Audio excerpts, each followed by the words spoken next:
Ivy Seedale, Gatefold 33 here to do a video. This is going to be my Record Store Day 2022 video, a tale of my Record Store Day 2022 experience. So Record Store Day 2022 was in April officially, and then there was a kind of residual day in June where things that weren't available from the pressing plants were put out in June, and I've got records from each of those drops, if you like. I'll say up front, I didn't participate in person in a record shop on either day because the record shops that are near to me, neither of them had all of the things I was after, and I was only after very few things. And to secure, or to be confident of securing records from both of those record shops, you need to be there at 4 o'clock in the morning. So I was not getting up at 4 o'clock in the morning to try and get one record.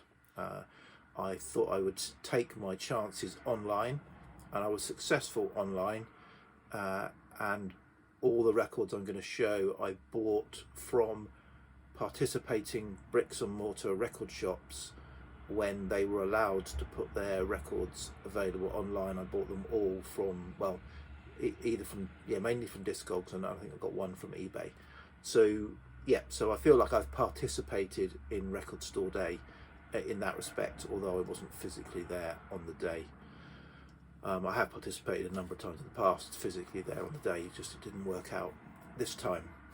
And so in total I was after 5 or 6 records, and because I kind of had that lag of maybe seeing what some of the reviews of the pressings of the records were, or the availability of records, and one other tale that I'll get onto in a minute, I ended up with 5 records, but not all. One of the records wasn't on my list at all. So let's get into it. I'll start with the sort of some of the near misses. So I was after in the first drop in April, I was after the John Barry soundtrack, the Tamarind Seed, that was being released on double vinyl for £30 odd. But because I was holding off waiting for them to come online, I then saw I was looking, trying to in Discogs just get a feel from people putting reviews in about the quality of the pressings, and in doing so that I discovered, actually I didn't realise that the Tamarind Seed had already been released by Silver Screen Records on CD, and what the vinyl Record Store Day issue was a vinyl version of the CD, and the CD was more than just the soundtrack. It was the soundtrack plus alternate takes and outtakes. So I was thinking, do I want to pay a lot of money for a double vinyl issue of what is a soundtrack plus a lot of outtake material? Would it flow as an album, as a double album? So I decided actually I wouldn't spend my £30 odd plus postage on that. I would buy the CD for a lot less. And kind of I could then pick and choose what tracks I did actually want from that. So I did that. Another record that I was after in the April drop was the Sandy Denny live album, the Gold Dust, from the Gold Dust concert, 1977 concert. I was after that, so that was being put out. That was a kind of abridged version of material that had previously been out, but it was sequenced in the order of the set list and had the interplay between Sandy and the crowd that had been not previously been released.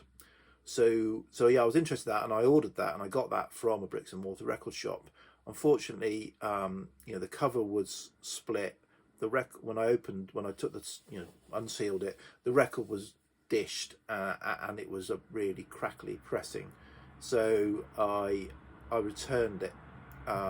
They offered to give me a replacement because I think they still had several in stock, but I read some reviews and saw that this was a common, and it was unfortunately one of those, either a rushed Record Store Day press or a lost opportunity or whatever.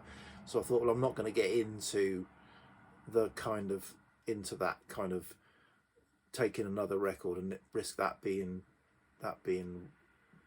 bad as well. I'll cut my losses and just get a refund. They offered me a refund, take a refund, and I'll say, okay, I'm not going to bother with that record. Unfortunately, I've missed out on it. The music was great, the interplay was great because I played it, but it was just too crackly to be enjoyable. So what I've ended up doing is buying the CD, and I'll just have the music from the CD. Not quite the experience I wanted, but hey ho. So they're the things I didn't get.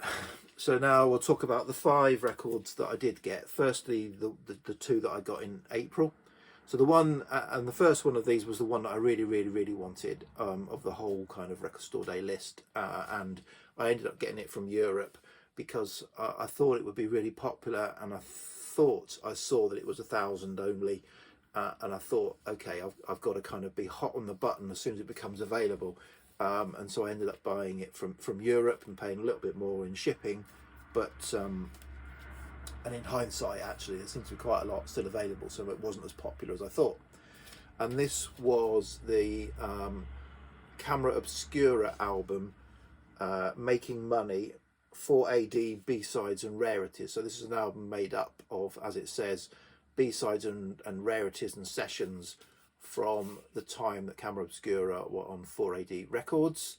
Camera Obscura, if you don't know, a Scottish indie pop, twee pop band that I absolutely adore, and so you're kind of keen to get anything that they put out. I've got all of their albums either on CD or vinyl, and so was keen to get this. It came on a green vinyl, and it's dedicated, so yeah, so a bit of kind of slight backstory. So Camera Obscura kind of started around the turn of the 2000s through to 2015. Unfortunately, Kerry Lander, the keyboardist, was ill and died in 2015. That caused the band to go on hiatus. You know, obviously the sad loss of one of their one of their band members. They went on hiatus. They've done very little since. They have kind of done a few live gigs, I think, recently, and Tracy Ann Campbell, I can't quite tell which one's which. I thought that was Tracy Ann Campbell. Maybe that's Tracy Ann Campbell. Has, and that's Kerry Lander, put out a collaboration record since, but that's been it. So yeah, so good to pick up. Nice. Everything's really good on this. Really enjoyed it, and so yeah, so pick that up. The other record that I picked up in the April drop was this album by Dana Gillespie. It's called Foolish Seasons, and it is Dana Gillespie. I've kind of listened to a number of podcast interviews that she's given. She's very entertaining, got a lot of stories, and yeah, so it's Dana, not Dana and not Dana, Dana Gillespie, and this is her 1960, was it 69, 68 album that was put out actually strangely only released on Decca, but only released in the US on Decca. And so originals of this, because there aren't many around, go for big bucks. So I'm glad it's been reissued. Nice packaging. Some liner notes from Dana about the record. If I don't know, I mean, a bit of backstory. So yeah, so she's probably most famous for her cover of the Donovan song "You Just Gotta Know My Mind," which appears on lots of psych and beat comps. She's also released a single in the early 70s, Andy Warhol kind of donated by David Bowie, and as I say, I've been interested in her. I pre-ordered her autobiography last year, got a signed copy of it. Very entertaining. I've stopped halfway through. She's exhausted me halfway through, so I've done the sort of if you like, the excesses of the 60s and 70s, where and she's really, no, it's really, really careful. I explain this. She's keen to point out that she's lived her life on her terms. She sort of, the story starts with her relationship with David Bowie, when they kind of met at a nightclub and went back to her pad and became boyfriend and girlfriend when he was 16, 17 and she was 14. And then she's had dalliances, relationships with lots of people as her kind of career has developed. Again, as she said, on her terms, as this is not a Me Too thing, which you obviously need to be quite careful about. But, you know, the likes of Bob Dylan, Mick Jagger, Sean Connery, you name it. She's, the story in here sort of is, you know, this was going on, I was going to this premiere, we met up over this record, and, you know, we ended up having a bit of a fling. And, you know, she was an attractive woman with, you know,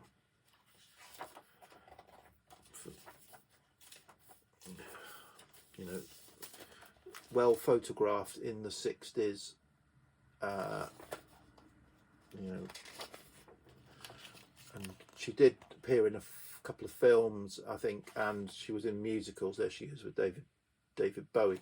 So yeah, so this is entertaining. I've sort of got through the 60s and 70s excesses, and I'm now just going to get into her later career. I say later career because what you know, she was this you know, singer-songwriter. So unusually she was a songwriter at a very young age, 17, 18.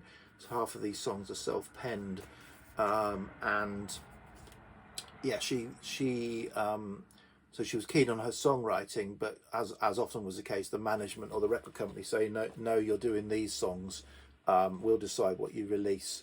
But she did manage to get some of her own songs onto her albums, if not her singles.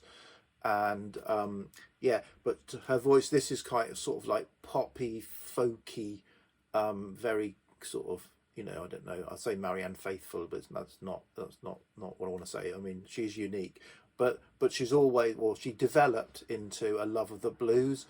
She didn't quite have her blues voice yet. She hadn't lived, I feel like, enough, but she developed her blues voice. So after the 70s, or you know, the early 70s, she got into the blues and was able to, I guess, sing the blues, and that's what she's done ever since. And you know, although she's perhaps a relatively unknown, I don't know, she's known by me, she's done 35, 36 albums in her career.